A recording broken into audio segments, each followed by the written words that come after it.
Coucou toi, je t'accueille aujourd'hui avec mon café et aujourd'hui on plonge dans une carte qui évoque le lâcher-prise, l'abandon, la quête de sens qui est le 8 de coupe. Dans cette carte, elle nous parle d'un moment clé où on va choisir de laisser derrière nous ce qui ne nous nourrit plus pour partir à la recherche de quelque chose de plus grand. Si tu ne me connais pas encore, je suis Margot, tarot coach, et je t'aide à utiliser le tarot comme un outil d'introspection pour rendre ta vie plus sexy, pour guider tes transformations, t'accompagner dans tous tes changements et dans aussi tes prises de conscience. Moi, je pense franchement que le tarot, utilisé de façon quotidienne dans ta vie, peut rendre vraiment ta vie beaucoup plus sexy. Et en fait, il y a un défi qui est en cours pour moi, que j'ai commencé il y a déjà pas mal de temps, déjà il y a quelques années. En fait, je crée une vidéo pour chacune des 78 cartes de tarot. Donc là, j'ai déjà couvert tous les arcanes majeurs, j'ai couvert toutes les cartes de bâton, j'ai couvert les figures de la cour pour les cartes de coupe. J'ai parlé déjà du 10 et du 9 de coupe, et donc aujourd'hui, on passe au 8 de coupe. Si tu es intéressé pour voir toute cette playlist, pour avoir accès à toutes les cartes de tarot, tu pourras retrouver tout le lien en description, le lien vers cette playlist dans la description.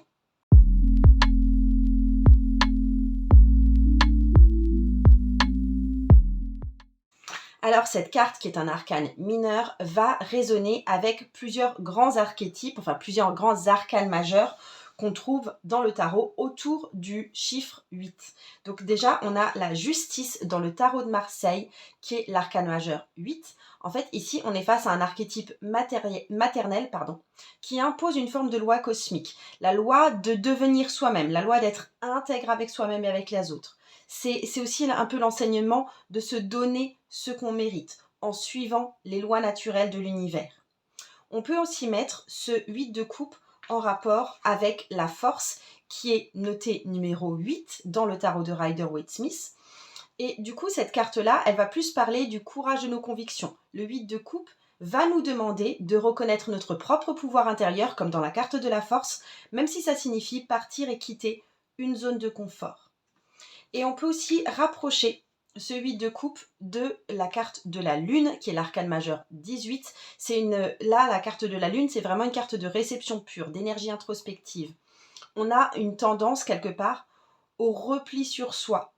Et on note que la lune, c'est pas un astre lumineux en soi. La lune, elle est lumineuse parce qu'elle reflète la lumière du soleil. Mais justement, c'est une beauté qu'on peut plus voir, qu'on peut plus appréhender, qu'on peut vraiment regarder en face, parce qu'il ne s'agit pas de la lumière directe du soleil qui est aveuglante. Donc, c'est vraiment une carte qui va nous inviter à voir la beauté des choses sous un nouvel angle, à travers le prisme de l'intuition, à travers le prisme de l'inconscient. Si je regarde un petit peu la carte dans le tarot de Marseille, on est vraiment face à une impression de plénitude. L'espace est vraiment rempli, voire saturé de coupes, il n'y a plus vraiment de place pour autre chose. On a 4 coupes au coin qui représentent vraiment une forme de stabilité émotionnelle. On a 2 coupes au centre qui vont plutôt symboliser la réciprocité, l'exaltation aussi du couple. Et on a une coupe en haut et une coupe en bas qui représentent l'amour à la fois terrestre et à la fois cosmique. Donc on est vraiment sur une carte d'amour parfait, de charité, de don de soi, de stabilité également.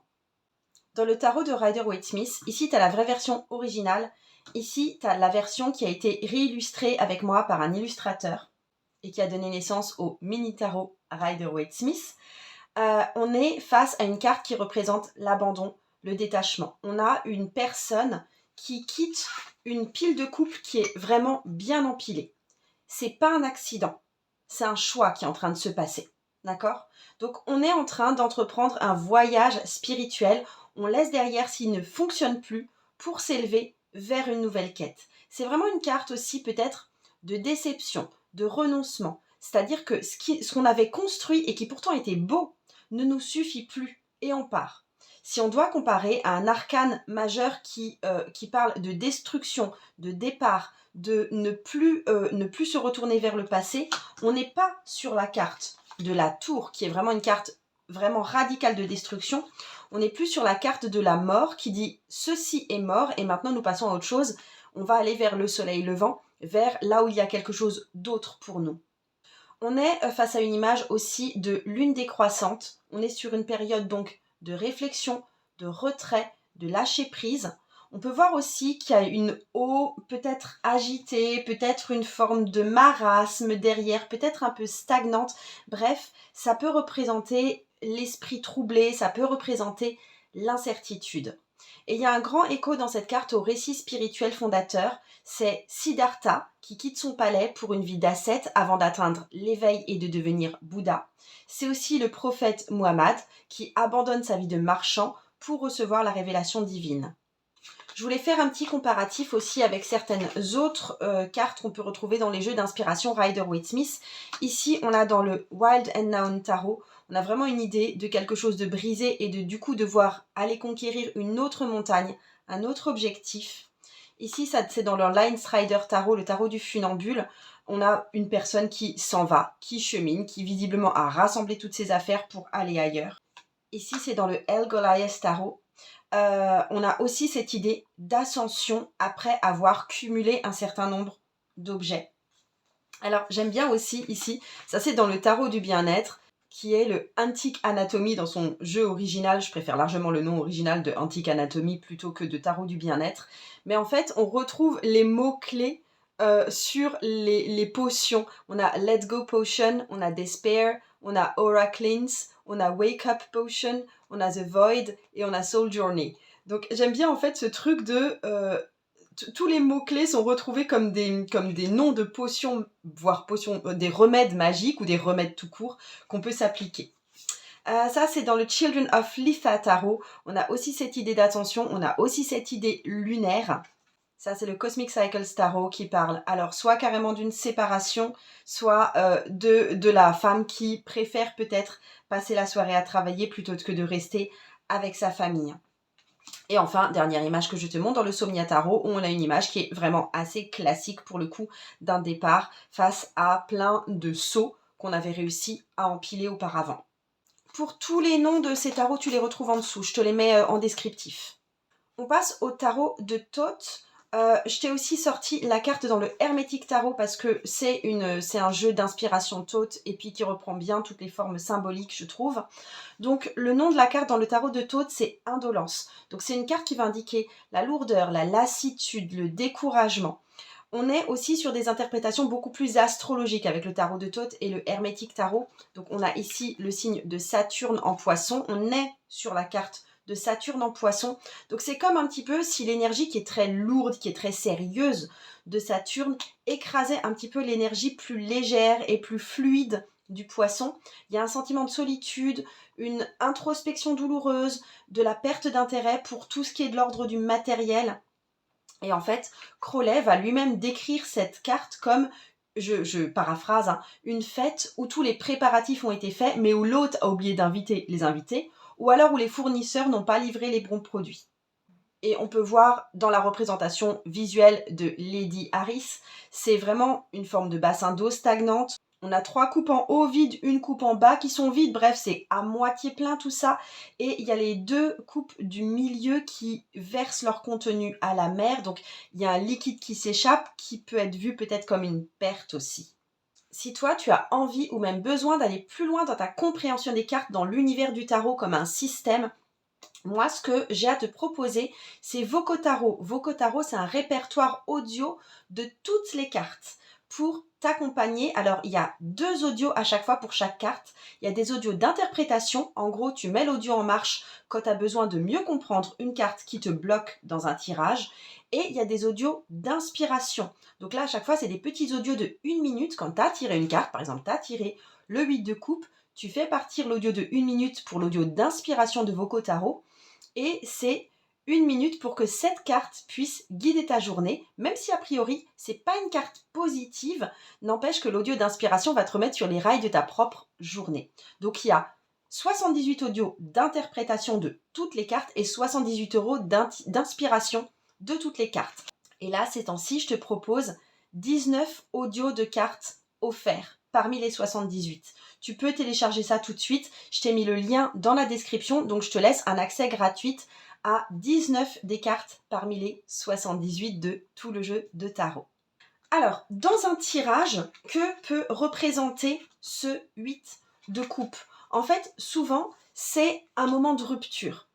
Parfois, on a l'impression qu'il y a quelque chose qui devient trop ou trop envahissant et il y a besoin justement de faire un peu le ménage, de devoir vraiment passer à autre chose. Ça va indiquer le besoin de quitter quelque chose, de quitter un projet, de quitter une relation, de quitter une phase de sa vie, de quitter une façon de penser. Ça peut aussi être presque relié à du soulagement. Tu vois, c'est on rentre du boulot et on soupire, c'est bon, c'est terminé. Limite, on abandonne quelque chose, on a le droit de prendre un nouveau départ. Donc, c'est pas forcément quelque chose qu'on voit comme un échec. Ça peut être vraiment un choix d'évolution, même si ce qu'on laisse derrière soi avait une certaine valeur à la base. Ce que ça peut donner très très concrètement dans ta vie, c'est le fait de quitter un partenaire de vie, c'est la décision de partir en voyage seul pour se retrouver, c'est vraiment entreprendre une quête spirituelle. Donc ça peut vouloir dire un petit peu tout ça. Après, ça peut être une carte qui porte une certaine ombre.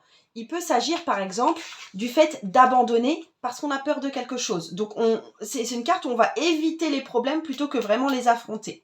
Ça peut aussi parler éventuellement d'isolement excessif, c'est-à-dire d'aller rechercher la solitude à l'excès, de ne pas aller se tourner vers des sources de soutien éventuelles.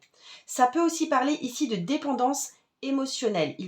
On peut parler de sexe, d'alcool, de drogue, de surmenage au travail. Donc il y a quelque chose de l'ordre de essayer d'éviter le burn-out. Là aussi, on est dans peut-être une carte d'évitement sous certains aspects.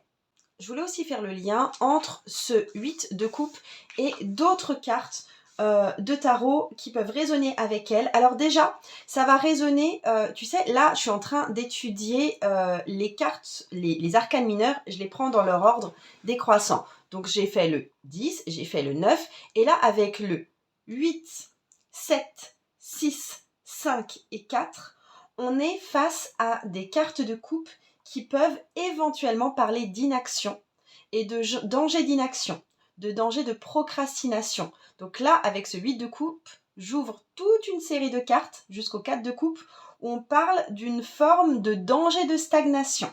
D'accord ? Ensuite, il y a une comparaison à faire plus précisément peut-être avec le 5 de coupe. Donc, qui toutes les deux peuvent représenter un abandon, qui toutes les deux peuvent représenter une déception, peuvent représenter aussi un lâcher-prise, mais dans le 5, les coupes sont renversées, ça va vraiment symboliser la perte. Dans le 8, les coupes sont intactes, mais on choisit quand même de partir. Cette carte du 8 de coupe, elle est aussi un rappel de l'arcane majeur de l'ermite. C'est-à-dire qu'on retrouve dans les deux cartes ce besoin de s'éloigner, de quitter la vie ordinaire pour chercher un sens plus profond, pour gravir une montagne et se tenir au sommet d'une montagne, de gagner du recul en fait sur une situation. On peut aussi comparer cette carte, et j'aime bien cette comparaison, avec le 3 de bâton, même si ça ne paraît pas intuitif de prime abord, mais en fait, on est dans les deux cas, on est face à un possible voyage vers l'inconnu. Mais avec le 3 de bâton, ce que j'aime bien, c'est qu'avec le 3 de bâton, c'est qu'on est dans une carte de feu, et que visiblement, ce personnage très feu est attiré vers l'eau, et dans les coupes, on est dans le monde de l'eau, mais ce personnage qui fait partie du monde de l'eau est attiré vers l'air, c'est-à-dire vers une élévation spirituelle. Donc, le 8 de coupe nous rappelle que tout changement implique sans doute une séparation. Moi, je suis très curieuse de savoir, et dis-moi ça aux commentaires, est-ce que tu as déjà vécu un moment 8 de coupe? Est-ce que tu as déjà vécu ce moment où tu as ressenti cet appel à partir, quitte à laisser de côté quelque chose qui marchait bien à la base? Et si cette vidéo t'a plu, je t'invite vraiment à l'aimer, à la partager, à t'abonner évidemment si ce n'est pas encore fait, et à suivre mon défi des 78 cartes, et également à réclamer ton droit à avoir les 19 cartes gratuites de Voco Tarot. Je t'ai mis tous les liens dont tu avais besoin en dessous. Je te dis à très très vite. Salut!